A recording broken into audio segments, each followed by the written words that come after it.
Abu Bakr ibn Umar ibn Ibrahim ibn Turgut, sometimes suffixed al-Sanhaji or al-Lamtuni, was a chieftain of the Lamtuna Berbers of the Western Sahara, and commander of the Almoravids from 1056 until his death. Abu Bakr ibn Umar was a member of the Banu Turgut, a clan of the Lamtuna Berbers of the Western Sahara. His brother Yahya ibn Umar al-Lamtuni was the chieftain of the Lamtuna who invited the Maliki teacher Abdallah ibn Yasin, and together launched the Almoravid movement in the early 1050s. Upon the death of Yahya ibn Umar in the spring of 1056 at the Battle of Tabfarilla, the spiritual leader Abdallah ibn Yasin appointed Abu Bakr as the new military commander of the Almoravids. That same year, Abu Bakr recaptured Sijil from the Mughrawa of the Zenat Confederation. The city had been taken earlier by Yahya, but subsequently lost. Abu Bakr recaptured it definitively for the Almoravids in late 1056.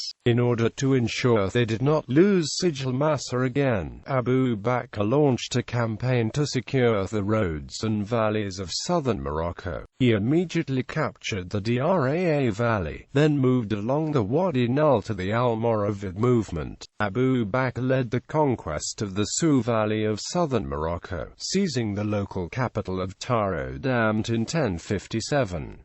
By negotiation, Abdallah ibn Yasin secured an alliance with the Mecia de Berbers of the High Atlas, which allowed the Almoravids to cross the mountain range with little incident and seize the critical Zenata-ruled citadel of Agmat in 1058 with little opposition. Delighted at the apparent ease of their advance, Abdallah ibn Yasin ventured into the lands of the Bergwater of western Morocco with only a light escort and was promptly killed. Abu Bakr, who was then mopping up the area north of Agmat, wheeled the Almoravid army and conquered the Bergwater in a brutal campaign of revenge. The death of the spiritual leader Abdallah ibn Yasin left the Almoravids under the sole command of Abu Bakr. Abu Bakr continued carrying out the Almoravid program without assuming the pretense of religious authority in himself. Abu Bakr, like later Almoravid rulers, took up the comparatively modest title of Amir al-Muslimin, rather than the Caliph al-Amir al-Mu'minin. Abu Bakr married the wealthiest woman in Agmat, Zainab an-Nafzawiyat, who helped him navigate the complicated politics of southern Morocco. But Abu Bakr, a rustic desert warrior, found crowded Agmat and its courtly life stifling. In 1060-61,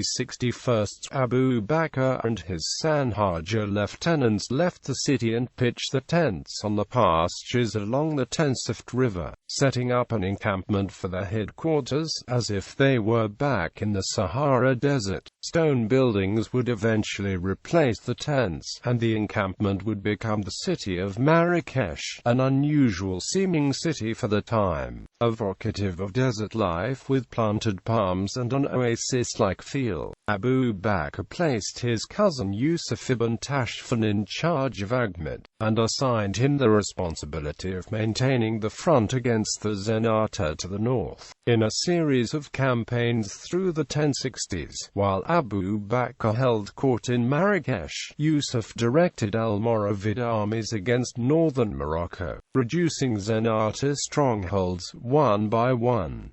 In 1070, the Moroccan capital of Fez finally fell to the Almoravids. Discontent, however, had arisen in the Almoravid ranks, particularly among the desert clans back in the Sahara, who regarded these distant northern campaigns as expensive and pointless.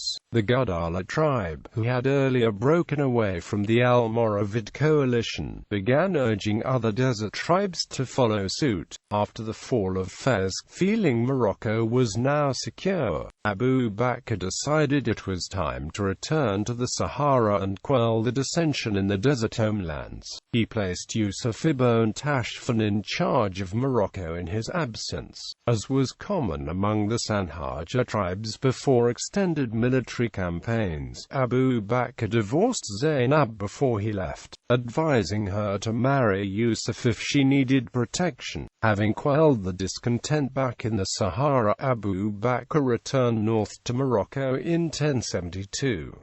But Yusuf ibn Tashfin had enjoyed his taste of power, and was reluctant to give it up. Pushed by his new wife, Zainab, Yusuf met Abu Bakr in the plain of Banu and, by negotiation, persuaded him to abdicate the northern dominions to him. As a courtesy to his former leader, Yusuf kept Abu Bakr's name on the Almoravid coinage until his death. Abu Bakr returned to the Sahara Desert to command the southern wing of the Almoravids. He launched a new set of campaigns against the dominions of the Ghana Empire in 1076 and is often credited with initiating the spread of Islam on the southern periphery of the Sahara.